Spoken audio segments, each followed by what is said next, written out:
Vamos a entonces a continuar con lo que iniciamos anoche, ¿no?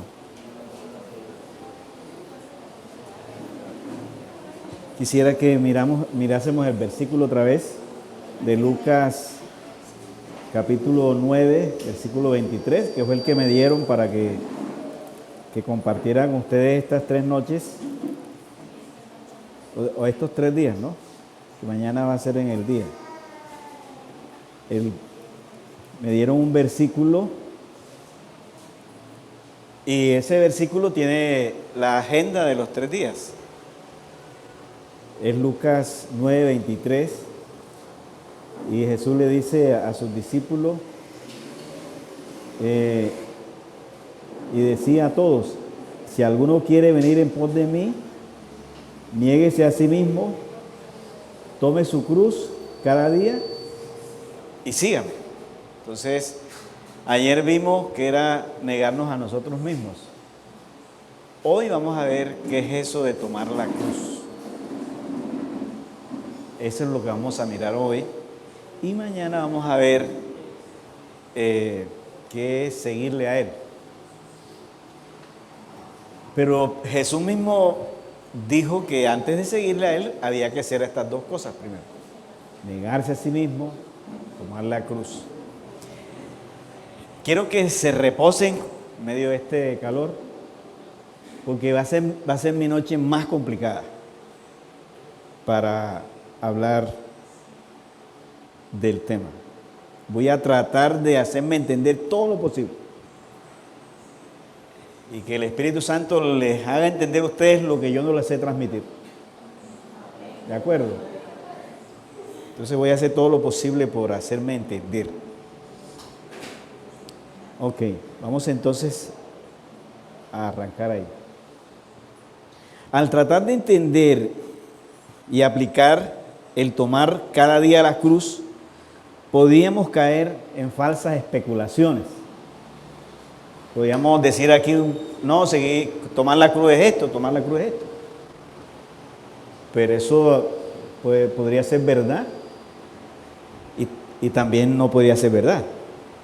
Entonces, para que no caigamos en esos baches, vamos a hacer lo que hicimos anoche: tomar otra vez a Jesús como referente, porque Él sí sabe qué es tomar la cruz.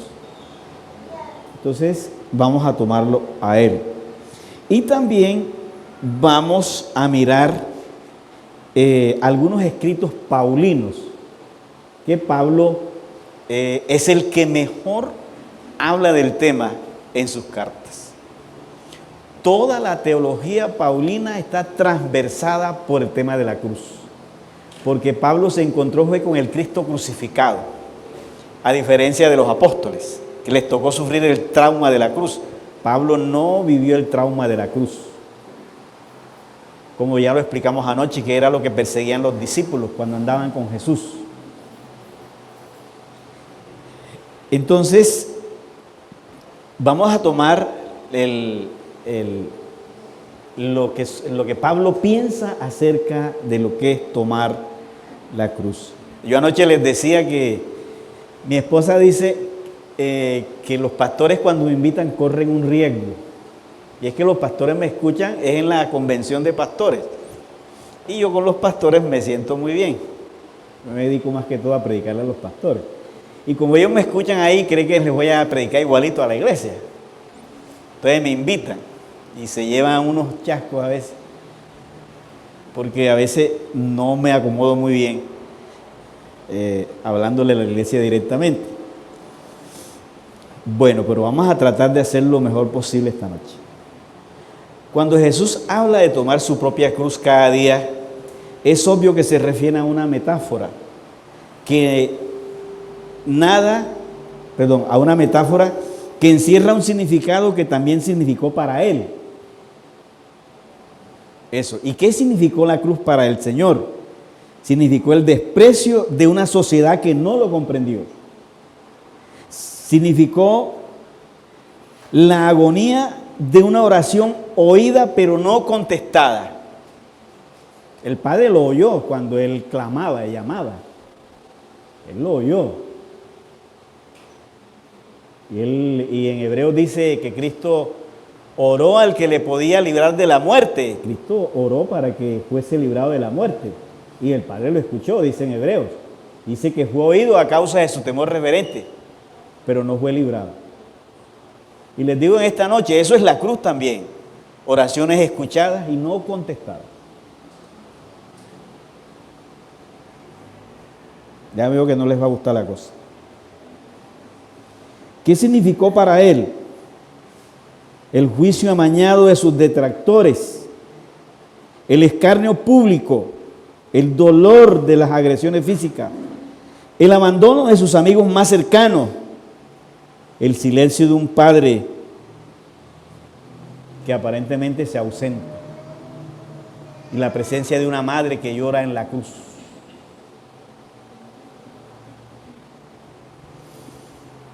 La madre siempre estuvo. Por eso las madres son muy importantes en medio nuestro. Mientras él llamaba a un padre que se ausentaba, por lo general siempre los que se ausentan son los padres. ¿Sí me entienden, no? Ojalá que no los esté enredando. Pero eso es todo lo que uno puede mirar ahí en la cruz. Para su padre la cruz también tuvo un profundo significado. Un Dios que todo lo puede, escucha a su hijo llamar en medio del dolor, pero le toca hacer silencio. La impotencia de Dios. Para el padre fue más difícil que para el hijo. El Viernes Santo de Dios, el peor de todos. Escuchar a su hijo llamar, ¡Padre! Y él escuchándolo, viéndolo en la cruz. ¿Usted qué haría si escucha a su hijo llamarle? Y usted tiene todo el poder. ¿Qué haría?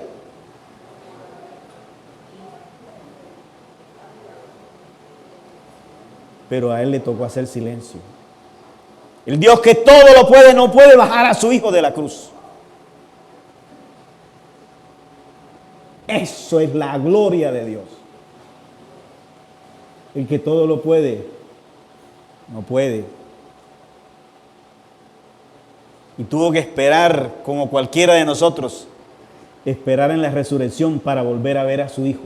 Como mucho nos va a tocar, o como ya a mí me está tocando, que vi morir a mi hija. Y ahora estoy esperando la resurrección. Eso es la cruz.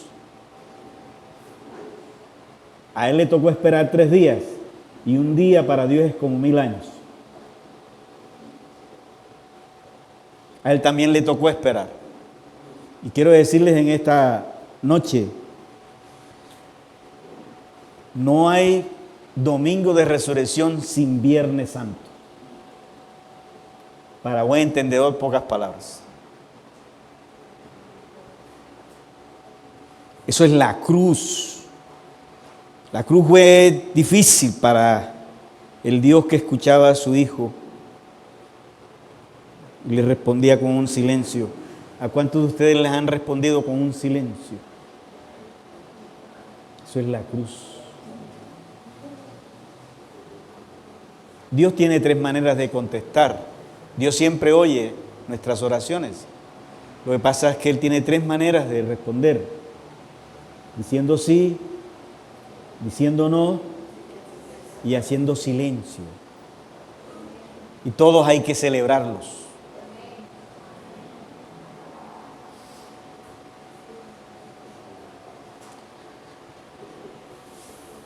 Pero la cruz también significó para Jesús la voluntad perfecta de su Padre. Porque allá era que el Padre quería que fuera. Y Él se negó a todo por llegar ahí. El triunfo sobre los poderes también significó el triunfo sobre los poderes de las tinieblas que dominaban el mundo. También significó el perdón del victimario y la reivindicación de la víctima. Eso debemos entenderlo los colombianos. El perdón al victimario. Cuando Jesús perdona a los verdugos, perdónales porque ellos no saben lo que hacen. Y la víctima es Él. Dios los reivindica con la resurrección. La cruz nos enseña a nosotros a eso, a que como colombianos perdonemos al victimario y reivindiquemos a la víctima también en los procesos. Nosotros los cristianos somos los que debemos entender más los procesos de paz en este país. Porque en la cruz lo aprendemos así. Perdonar al agresor y reivindicar a la víctima. En Cristo se puede mirar eso. En la cruz. Esa es la cruz.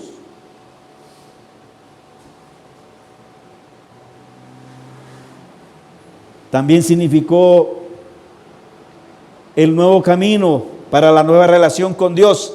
El fin del acta de los decretos que nos era contraria. El perdón de los pecados. Y la reducción del pecado a esclavitud. Que lo vamos a ver ahorita. Como Pablo lo plantea.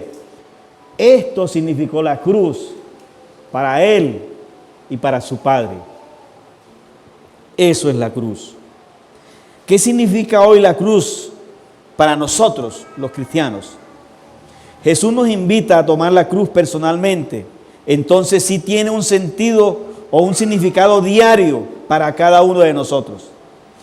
Esto no tiene nada que ver con ninguna clase de martirio personal, ni el abuso de que otras personas cometan contra nosotros. Eso no significa la cruz. Aunque sí hay personas que nos agreden.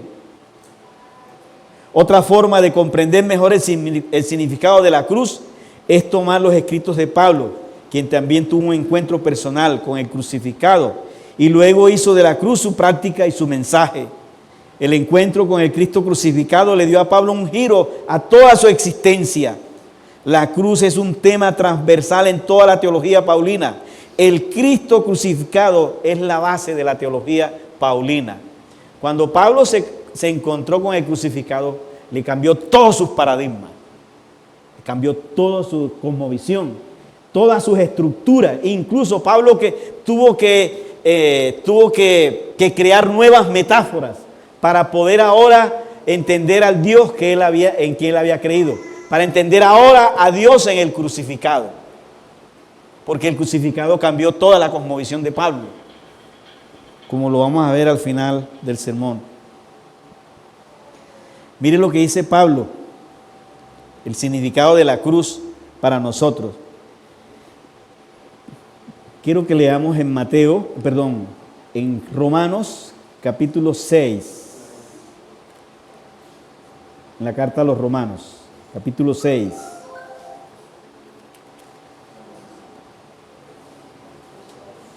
Versículo 6. Mire lo que significa la cruz para nosotros. Él dice, sabiendo esto, que nuestro viejo hombre fue crucificado juntamente con él, para que el cuerpo del pecado sea destruido, a fin de que no sirvamos más al pecado. Aquí viene esto, ¿no? Pablo dice que en la semejanza de la crucifixión estábamos nosotros. Incluso esto es lo que se llama la unión con Cristo. Pablo es el único autor bíblico que introduce las dos preposiciones con Cristo. En y con Cristo. Eso es mortal en todas sus cartas. ¿Qué es estar con Cristo y qué es estar en Cristo? Para Pablo cambia todo. Y entonces Pablo dice que en la cruz, cuando Cristo fue llevado a la cruz, estábamos con Cristo. Y ahí mismo dice que cuando Cristo murió, nosotros morimos con Cristo. Y cuando Cristo fue sepultado, nosotros fuimos sepultados con Cristo. Y cuando Cristo resucitó, resucitamos con Cristo. Interesante, ¿no? Todo el proceso. Eso es lo que se llama la expiación vicaria. De cómo se expía al pecado, no a los pecados, al pecado en Cristo. Porque para Pablo, así como comíamos en Adán, también moríamos en Cristo. Porque ellos son los dos representantes federales de la raza humana. Cuando Adán comió, todos comimos. Y aquí viene lo interesante. Dice que nuestro viejo hombre. ¿Qué es el viejo hombre? Y la Biblia y Pablo utiliza varios términos para hablar de lo mismo. Pablo utiliza también el cuerpo de pecado, el pecado morador, el pecado, la vieja naturaleza, la naturaleza adámica, la carne, que es el que más utiliza, la palabra carne. Todo es lo mismo, eso es lo que es el yo, el ego. ¿Dónde adquirimos esa naturaleza? Cuando Adán come, que la serpiente le da, y él come. Cuando Adán come, entra en él la naturaleza de la serpiente. Por eso les dije anoche que hoy los iba a ofender. Pero eso está bien, que yo le ofenda el ego, que esta es una sociedad que ha emancipado el yo, el ego. Una sociedad delicada, que necesita ir a morir con Cristo. Escuchen bien, que esto no se lo van a decir los predicadores por ahí, pero esto es lo que da vida. El viejo hombre es la naturaleza que entró de la serpiente, y en cada uno de nosotros hay una serpiente. Está la naturaleza de la serpiente. Cuando Juan el Bautista, ¿qué dijo cuando vio todo ese poco gente? ¿Generación de qué? De víbora. Claro, son hijos de la serpiente mayor. En cada uno de nosotros viene la naturaleza del diablo. Se lo voy a mostrar. ¿Quién de ustedes ha hecho un curso de ira? A ver. Dígame, ¿quién ha hecho un seminario de echar mentiras? Y todos somos mentirosos por naturaleza. Nos airamos por naturaleza, somos orgullosos. Nadie aquí ha hecho un seminario de orgullo, de cómo ser orgulloso. Pero todos somos orgullosos.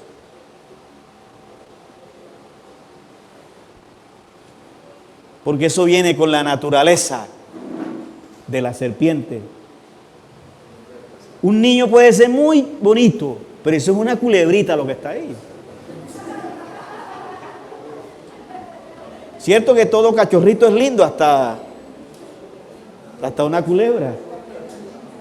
Pero déjelo que vaya creciendo. Porque ya venimos con el engendro. Todos nosotros. Y si usted se ofende, eso es problema suyo, pero eso es la verdad. Usted y yo tenemos una naturaleza perversa, pecaminosa. Eso es lo que Pablo llama viejo hombre. Lo adquirimos en el huerto, lo traemos. Cristo no murió por eso. Cristo murió por los pecados, que es diferente. No murió por el pecado. Porque el pecado es eso, la naturaleza. Ustedes ven allá en Gálatas que dice la carne. ¿Cuáles son las obras de la carne? Adulterio, fornicación, inmundicia, lascivia. Esos son los frutos de la carne.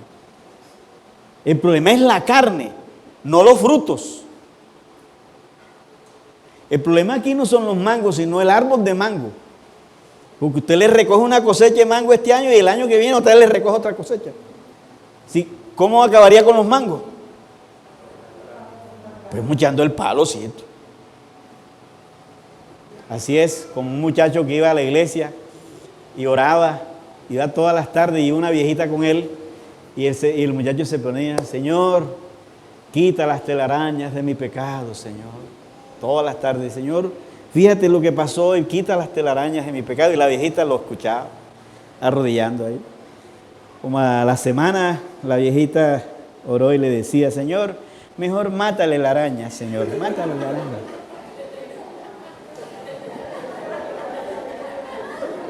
Eso, mátale la araña. Ay, ¿cuál es el problema? La araña. Ese es el problema suyo, la carne.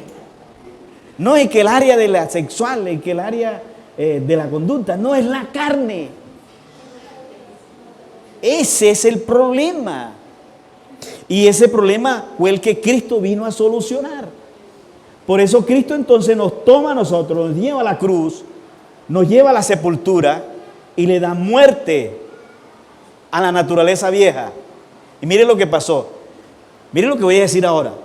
Usted lo va a agradecer toda la vida y no se lo vamos a cobrar. Lo que le voy a decir ahora. ¿Qué hizo Cristo en ese proceso? Ahora, yo les pregunto una cosa. Si Cristo nos llevó en la cruz y llevaba la serpiente mía y la de todos ustedes y la de todos los cristianos, ¿qué era Cristo ahí en la cruz entonces? Si llevaba la serpiente de todos nosotros. Una gran serpiente. ¿Y dónde dice eso? En Juan 3:14. Dice, así como levantó Moisés la serpiente en el desierto, así será levantado el Hijo del Hombre. Vaya, vaya, vaya, vaya.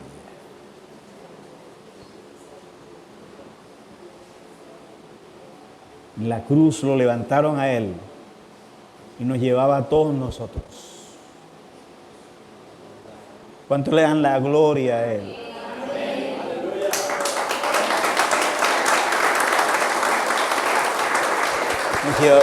Nos llevaba a todos, todos. Mire para qué. Versículo 6. Sabiendo esto que nuestro viejo hombre fue crucificado juntamente con Él para que el cuerpo del pecado sea destruido, a fin de que no sirvamos más al pecado. Oiga eso, al pecado, que es lo mismo que la naturaleza vieja. Antes de Cristo, todos nosotros éramos siervos del pecado. Éramos esclavos del pecado. ¿Qué vino a hacer Cristo? A quitar el gobierno del pecado. ¿Y cómo lo hizo? De esta manera.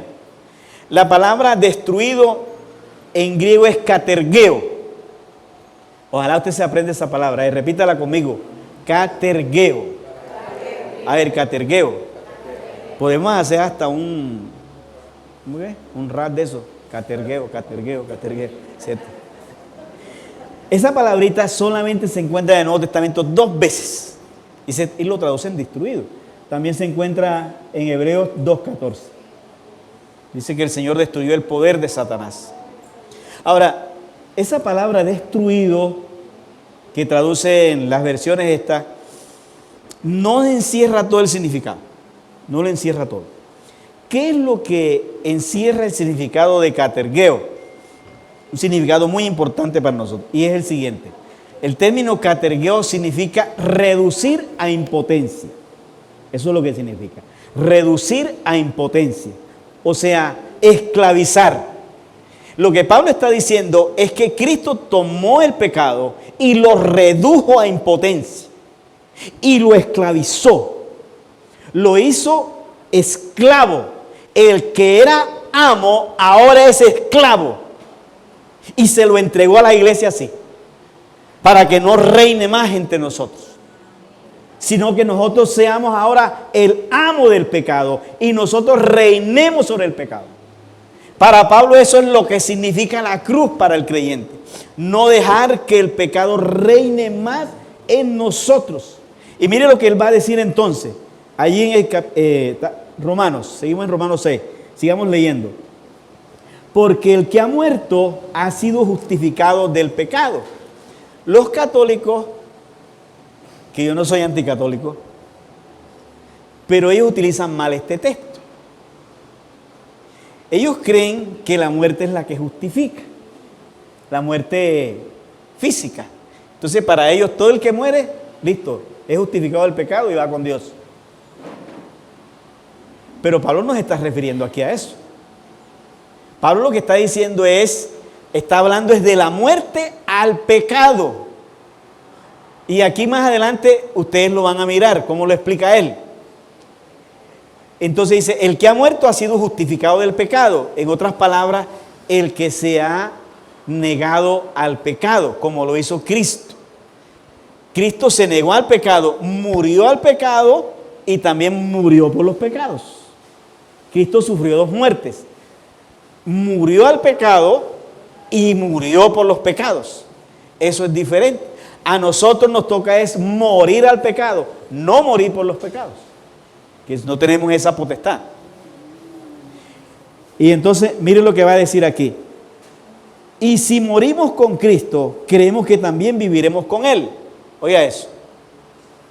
Y sigue diciendo.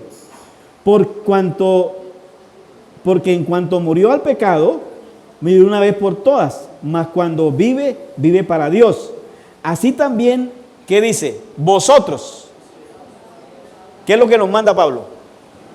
¿Consideraos qué? Fíjense. Ay, ay, ay. ¿Cómo nos debemos considerar? Muertos al pecado.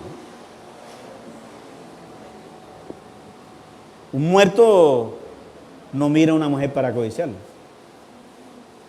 ¿Cierto? Un muerto no pelea. ¿Qué has visto un muerto peleando?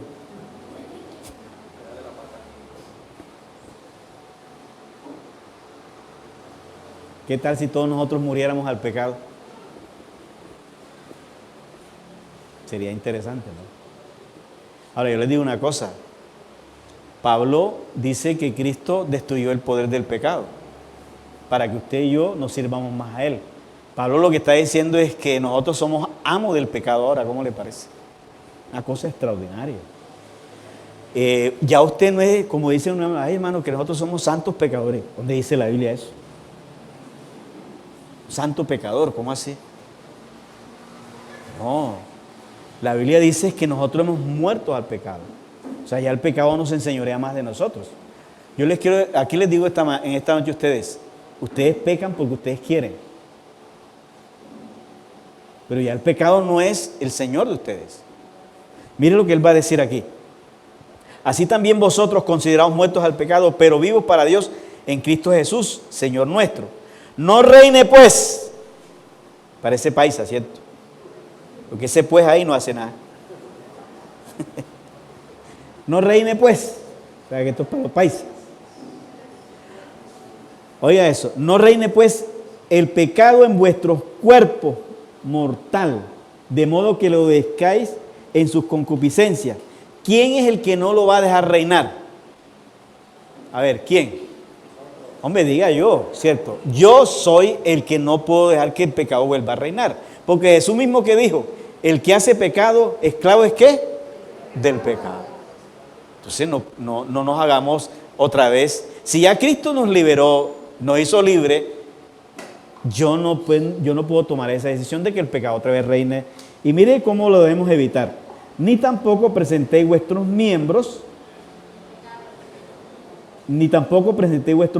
al pecado como instrumentos de iniquidad. ¿Cuáles son los miembros, a ver, que le podemos prestar al pecado? ¿Cuáles son los miembros? La mente, los ojos, la lengua, ¿cierto? Son nuestros miembros que se los podemos prestar al pecado. El oído, las manos, los pies, se los podemos prestar al pecado. Son nuestros miembros. No mirar donde no debo mirar, no escuchar donde no debo escuchar, no ir donde debo ir, no hablar lo que no debo hablar. Los miembros al pecado. Si me empiezo a coger el teléfono y empiezo a mirar pornografía o cosas que hay allí, estoy prestando mis miembros al pecado. Y Jesús lo dijo, Pablo lo dijo, no presten vuestros miembros al pecado. Mis ojos, mi mente, al pecado. ¿Saben que esto nos saca aplauso? Esto los pone tristes porque le estoy hablando al yo de ustedes. Pero aquí estamos, ¿cierto? Para darle duro.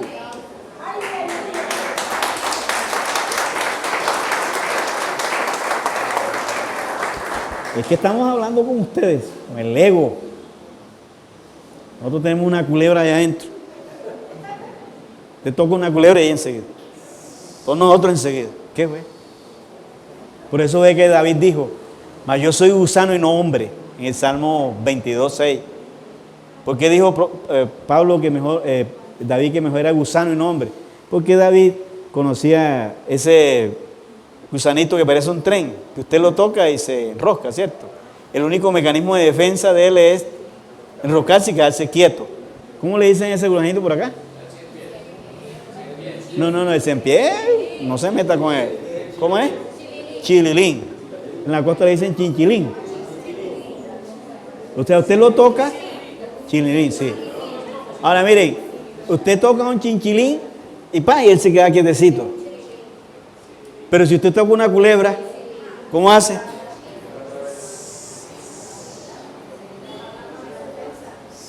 Ahora, usted es una serpiente o un chinchilín. Usted cuando dicen algo de usted se queda quietecito. No responde. Cuando sabe que están hablando mal de usted, a ver, usted se queda quietecito.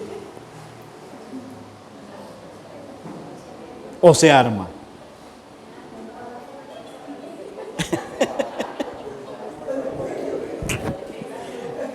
Esa es la realidad, ¿cierto?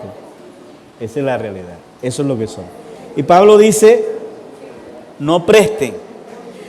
Porque, mire lo que dice el versículo 14. Porque el pecado, ¿no qué? Versículo 14. No se enseñoreará. Oiga eso. De vosotros, pues no estáis bajo la ley, sino bajo ¿qué? La gracia. La santidad es un acto de gracia, no es el esfuerzo de nosotros. Sáquense eso de la cabeza. Todo es un logro de Él. El hecho de que usted sea santo es un logro de Dios, no suyo. Es un acto de gracia que Dios le ha dado. ¿Estamos de acuerdo? Porque Cristo vino a quitarle el gobierno al pecado y se lo entregó a usted esclavizado. Usted verá a ver si lo deja reinar. Pero Cristo se lo entregó esclavo. Eso es la cruz para nosotros. Esa es la cruz.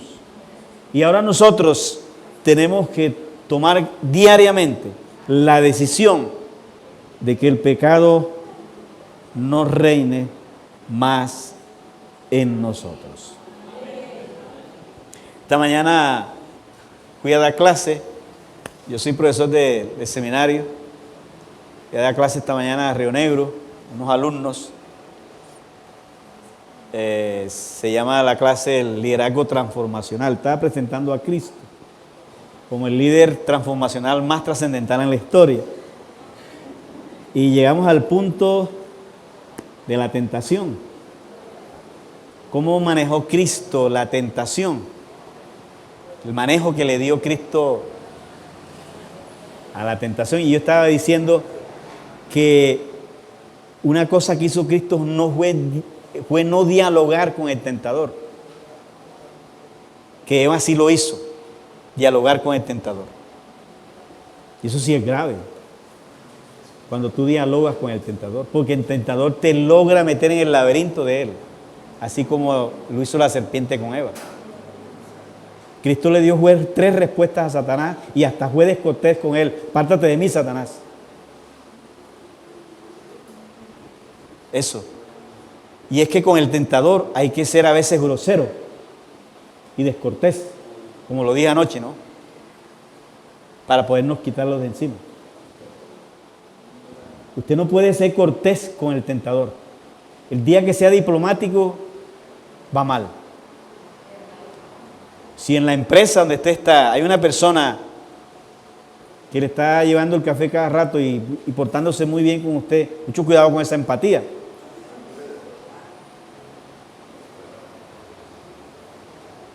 Y si es una muchacha, puede ser muy elegante, muy bonita, pero si me está sonsacando, llega el momento que tengo que ser descortés.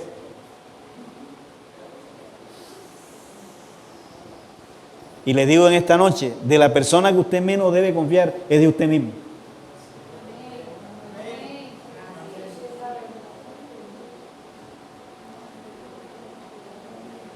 Porque lo que hace el tentador es exacerbar lo que ya está sembrado en su corazón desde el huerto, que es la naturaleza pecaminosa.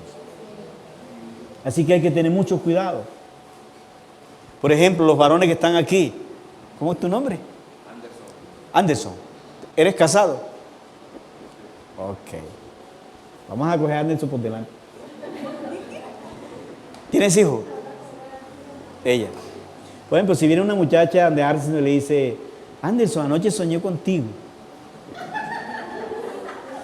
Y Anderson enseguida dice, ay, ¿qué soñaste?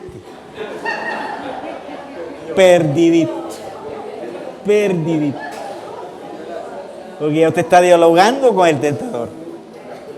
¿Cierto?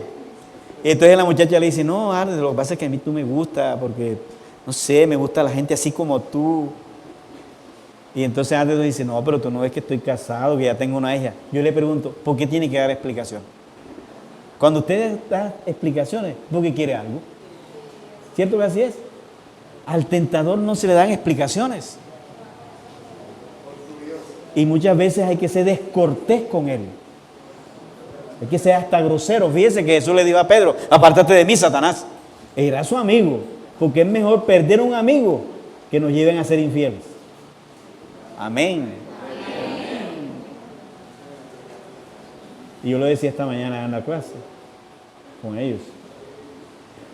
Debemos saber que nosotros hay una naturaleza pecaminosa y que todos somos proclives al pecado. ¿Vieron? Especialmente los varones somos más proclives. Cuando estaba en el seminario, bueno, este no alcanzó a tener a Yenin de profesora. Tenemos una profesora norteamericana de hebreo. Y entonces estábamos en clase y un alumno, por querer figurar, le dijo a Yenin, Yenin, ¿por qué Cristo no se encarnó en una mujer y lo hizo en un hombre? Ahí está, pues. Y dice Yenin, ¿tú quieres que te responda? Y el salón quiere que le responda, pero ya como todos estábamos metidos en el chisme, dijimos, no, diga. ¿Usted quiere que verdad que les diga por qué fue un hombre? Digo, no, ya dígalo. Digo, bueno, porque es que el hombre está hecho de barro puro, la mujer fue hecho de una costilla. Y entonces, como el hombre está hecho de barro puro, Cristo se quiso vestir en lo peor.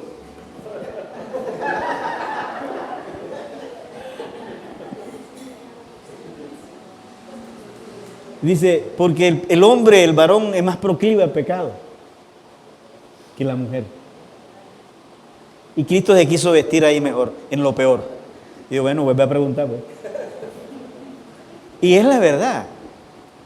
El varón a veces es más proclive. Aunque la sociedad de hoy pues ha arrastrado también a la mujer, ¿no? Pero en cada uno de ustedes y yo hay una naturaleza. Es la carne la que duerme con usted.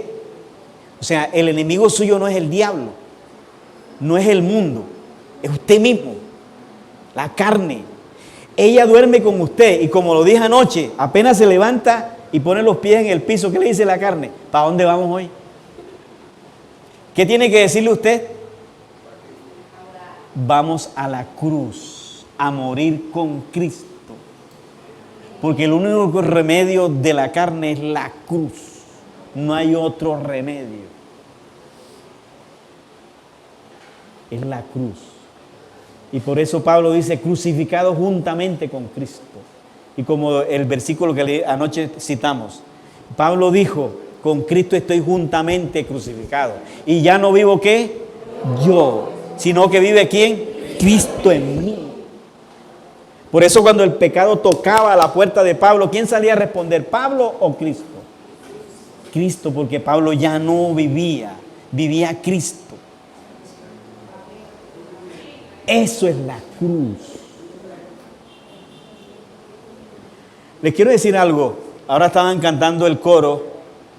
Llévame tu río, ven sobre mí, Espíritu Santo. Hay una cosita que a veces la iglesia no la coge bien. Y les voy a decir esto. Cuando Cristo llega a su vida, Él encuentra a alguien sentado en el trono de su vida. Díganme quién es. Usted. Su yo. Está sentado en el trono de su vida. Usted es el que manda. Y todo gira alrededor suyo. Y cuando Cristo llega a su vida, lo encuentra usted entronado. ¿Cuál va a ser la labor de Cristo? Bajarlo usted del trono para Él subirse. Para que sea Cristo quien gobierne. ¿Estamos de acuerdo? Esa es la tarea de Él. Y por eso en Juan, donde habla del río de agua viva, hay una cosa que hay que tener pendiente. Ahí en ese texto, en Juan capítulo 7, versículo 37 en adelante, dice que Jesús habla y dijo, el que tenga sed a mí, venga y beba. Como dice la Escritura, el que cree en mí, de su interior correrán ¿qué? Ríos de agua viva. Y entonces dice Juan, esto dijo de quienes habían de recibir el Espíritu Santo, pero después que Cristo fuera ¿qué? Ahí lo dice. Después que Cristo fuese ¿qué? Glorificado, entronado. Antes no se puede, porque el Espíritu Santo es pospascual. Oigan eso. No se puede ser lleno del Espíritu Santo hasta que Cristo no sea entronado. Cuando Cristo llega al reino de su vida, el Espíritu entonces lo llena a usted. Mientras usted gobierne su propia vida. Y muchos aquí nos pasa, como Inglaterra, que tiene rey, pero ese rey allá no manda. Allá manda el primer ministro. ¿Cierto que así es? Muchos tenemos a Cristo como rey, pero Cristo no manda, mando yo. En España es rey, pero él no manda.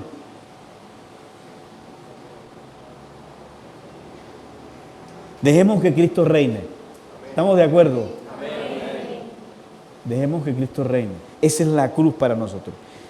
Y aquí viene lo más complicado de explicar. Bueno, ya gracias a Dios adelanté con ustedes. Ya si no me entienden esto, ya no me importa. Ya hice la pastoral. Esto es lo más difícil lo que voy a decir ahora. La cruz, poder de Dios. Wow. Primera de Corintios 1:18.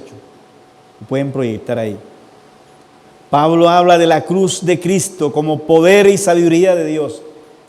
Barbaridad. La cruz, poder. La cruz, poder de Dios. ¿Cómo así? Y luego en el versículo 23 y 24, Pablo vuelve a decir que pues la predicación de la cruz es una locura para los que se pierden, mas para los que se salvan, para nosotros es poder de Dios. Nosotros predicamos a un Cristo crucificado, tropiezo para los judíos, locura para los gentiles, mas para los llamados, los mismos judíos que griegos, un Cristo, poder de Dios y sabiduría de Dios. Esto es lo que algunos teólogos llaman el escándalo de la teología. Y voy a tratar de hacerme entender. La cruz, poder de Dios. ¿Qué hay en la cruz? ¿Por qué Pablo está diciendo eso? La cruz, poder de Dios. Sabiduría de Dios. Locura para algunos. Ahora vamos a ver por qué es locura. Y espero que esto que voy a decir ahora, usted se lo meta en el corazón. Pablo ve en la cruz el poder que subvierte el poder de la lógica de este mundo, que domina la sociedad. Existen dos tipos de poder. El de la lógica que domina el pensamiento de las personas y el de la lógica de Dios. La cruz como poder de Dios resulta en absoluta reversión de los valores y conceptos con los que vemos y juzgamos este mundo. Lo mismo que pasa en las bienaventuranzas. ¿Quiénes son los felices en la bienaventuranza? ¿Y quiénes son los felices para esta sociedad? Completamente diferente. Los felices en la bienaventuranza son los pobres, los mansos. Esos son los felices. Eso subvierte todo lo que piensa esta sociedad. Y en esta noche quiero decirles a ustedes, nosotros no podemos pensar que la gente allá afuera. El mundo no son los aretes ni el pelo. El mundo son estas cosas. A esto es que Cristo y la iglesia y el cristianismo se opone. Y es lo que la iglesia debe entender. en verdad qué es lo que nosotros, cuál es la concepción nuestra. Pablo presenta el poder en términos totalmente inusuales. Este poder aparece como debilidad, donde el Hijo grita y el Padre hace silencio. Un Dios que todo lo puede ahora está impotente ante el dolor de su Hijo. Esa es la gloria más grande jamás vista. Ese es el poder de Dios. De modo que la cruz se convierte en signo de fuerza de Dios, que Pablo utiliza como instrumento porque él busca una subversión de la realidad de este mundo, revolucionar el modo de pensar de los cristianos. Por eso en adelante él hace esta declaración, porque por eso me complazco en mis flaquezas. Lo dice en 2 Corintios 12:10. Por eso me complazco en mis flaquezas, en las injurias, en las necesidades, en las persecuciones, en las angustias sufridas por Cristo. Pues cuando soy débil, entonces es cuando soy fuerte. Vean el poder, que es el poder. No es la fuerza de este mundo, es todo lo contrario. El poder de Dios el poder de Dios no se encuentra ni se manifiesta por medio del poder convencional del estatus y el prestigio, el honor y el dominio, como lo hace esta sociedad, sino en lugares y situaciones donde son aparentemente ausencia de Dios. Ese es el poder que finalmente destruye este viejo orden. Allí donde Pablo dice que el poder de Dios está en la cruz, allí hubo ausencia de Dios, oscuridad, abandono, grito en la soledad, y allí estaba el poder de Dios. Parece mentira,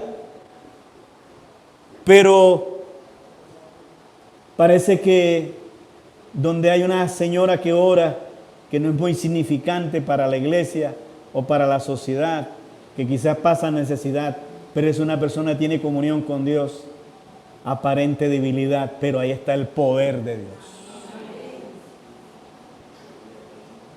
En aquello que no parece, eso es lo que en teología se llama la teología del escándalo. Y se los muestro más. Cuando Moisés se presentó ante Faraón, ante la corte, en ese momento Egipto era la belleza, el sueño americano. Allá está Faraón con toda su pompa. Y llega Moisés con un zurrón lleno de polvo, barbudo, con unas alpargatas y un palo. Dice, pidieron una audiencia ante Faraón y dijo que nos dejes ir, porque nosotros somos el pueblo de Dios. Y Faraón dice, ¿qué? Porque ellos eran una epifanía, ellos eran dioses. Dice Faraón, ¿qué? ¿Ustedes qué fumaron hoy? Nosotros somos el pueblo de Dios. Y Faraón no les creyó, porque ese era un escándalo. ¿Cómo vamos a decirle al poder? ¿Cómo le vamos a decir a los dioses, nosotros somos el pueblo de Dios? ¡Wow! Y yo les pregunto una cosa, ¿y eran el pueblo de Dios? Eran el pueblo de Dios. Aquello que no parecía, es. 2000 años después apareció un peludo con un zurrón, hijo de un carpintero, diciendo que era Dios. Otro escándalo. ¿Y era Dios? Era Dios. Allí está el poder de Dios. Ahora no me interrumpa, por favor. Dios en Cristo entonces no actúa como Adán, sino como el Mesías crucificado. La imagen de Dios que en Adán se presenta del uso y el abuso, de poder y dominio sobre todo, no es la del Padre de Jesús. La imagen de Dios que Jesús representa es la de la autoentrega, el vaciamiento, la impotencia. Solo de esta manera los cristianos podemos liberarnos del monstruo que llevamos dentro, que no es otro que el deseo de ser dioses también. La autodivinización, el afán de poder controlar a otro y de tener poder, como esta sociedad lo presenta. El único poder capaz de liberarnos de esta tendencia nuestra de parecer dominar y oprimir es el de la cruz, que es vulnerable e impotente, Cristo es el Dios que renuncia al poder y se hace impotente. Este Dios crucificado es el que puede destruir el Dios en que quisiéramos convertirnos nosotros. Es el único poder que mata al yo que quiere reinar. Por eso la cruz es el lugar de la revelación de Dios. El poder de Dios es el poder que renuncia al poder para convertirse en vulnerable. La mejor demostración del poder de Dios es precisamente la mayor muestra de la renuncia del poder. Solo Dios es capaz de tal alteración de los valores humanos. Abrazar la impotencia y la vulnerabilidad es el modo de encontrar el poder de Dios que se revela en la cruz. Así que a todos les digo en esta noche, bienvenidos a la cruz de Cristo. Cristo es poder de Dios en la debilidad, en el abandono, en el grito de la soledad. El poder de Dios. No vayan a creer que es el poder como nosotros lo hemos pensado, como esta sociedad lo piensa. Les digo una cosa, esta iglesia es el poder de Dios. Aunque parezcamos aquí insignificantes o locos para algunos que pasan por allí, pero nosotros somos el escándalo de la cruz, la iglesia del Señor. No nos dejemos emborrachar de lo que esta sociedad nos dice. Para Pablo, la cruz subvierte todos los paradigmas de la existencia humana. Su encuentro con Cristo crucificado y resucitado en el camino a Damasco cambió todos sus paradigmas, su tradición religiosa, ya que la revelación de Dios en Cristo crucificado desbordó todo su marco conceptual y religioso. El apóstol le tocó, como ningún otro, elaborar una nueva narrativa de la historia, de la tradición religiosa, para ubicar nuevamente en la Torá del Antiguo Testamento al Cristo crucificado.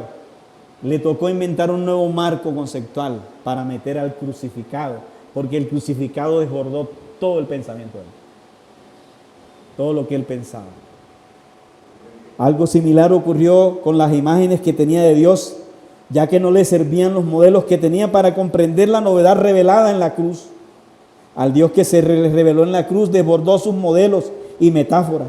Ahora necesita de nuevas metáforas y de nuevas imágenes que le ayuden a no limitar la novedad de Dios revelada en el crucificado. Esto obliga a Pablo a revisar las imágenes de Dios, las instituciones culturales del tiempo y los modelos religiosos que él había aprendido. Y tuvo que cambiar todo. Por eso en los escritos de Pablo usted va a encontrar nuevas metáforas. Por ejemplo, la justificación es un asunto de él.